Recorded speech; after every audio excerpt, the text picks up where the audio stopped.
இணையதளத்தில் கோட் திரைப்படம் தள்ளிப்போகிறது ரிலீஸ் தேதி. அதுக்கப்புறமா புஷ்பா 2 திரைப்படமும் டிசம்பருக்கு தள்ளிப்போகிறது அப்படிங்கிற ஒரு ஃபைட் வந்து இணையதளத்தில் போய்கொண்டு இருக்குது. இதை பற்றி டீட்டெயிலாக தான் பேச போகிறோம். அதாவது கோட் அப்படிங்கிற ஹேஷ்டாக் வந்து ட்விட்டரில் வந்து ட்ரெண்ட் ஆகிட்டு இருந்துச்சு. என்னடா ஹேஷ்டாக் ட்ரெண்ட் ஆகுது உள்ளே போய் பார்த்தா அதில் வந்து கோட் தள்ளி போகிறது அப்படி சொல்லி தெலுங்கு ஃபேன்ஸ்லாம் ட்வீட் வந்து போட்டிருந்தாங்க. அதை தொடர்ந்து புஷ்பா 2 திரைப்படம் தள்ளி போகிறது, அதுக்கான காரணம் வந்து கோட்டு தான், கோட்டை பார்த்து புஷ்பா 2 பயந்துடுச்சு அப்படிங்கிற ட்வீட்டம் வந்து போட்டிருந்தாங்க. ஸோ மாற்றி வந்து 2 திரைப்படம் தள்ளி போகிறது அப்படி சொல்லி அவங்களோட ஃபேன்ஸ் வந்து சண்டை போட்டு இருந்தாங்க.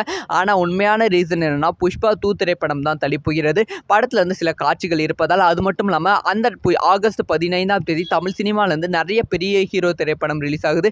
ஒன்று வந்து சிவகார்த்திகேயன் அவர்களோட அமரன், அதுக்கப்புறமா தங்கலான் திரைப்படத்தையும் அப்போ தான் வந்து பிளான் பண்ணியிருக்காங்க.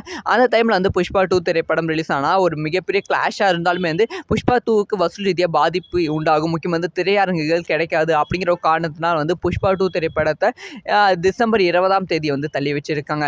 ஸோ இதனால் வந்து விஜய் ரசிகர்கள் தளபதி அவர்களோட கோட் திரைப்படம் வருவதால் தான் புஷ்பா 2 திரைப்படத்தை தள்ளி வச்சிருக்காங்க அப்படிங்கிற விஷயத்தை வந்து பயங்கரமாக வந்து சண்டை போட்டு கொண்டு வருகிறார்கள். யாரெல்லாம் வந்து புஷ்பா 2 பார்க்க வெயிட் பண்ணுறீங்க, கோட் திரைப்படத்தை பார்க்க வெயிட் பண்ணுறீங்க, 2 திரைப்படத்தில் எந்த திரைப்படம் மிகப்பெரிய வெற்றி அடையும் அப்படிங்கிற விஷயத்தை மறக்காம கமெண்ட் பண்ணுங்கள்.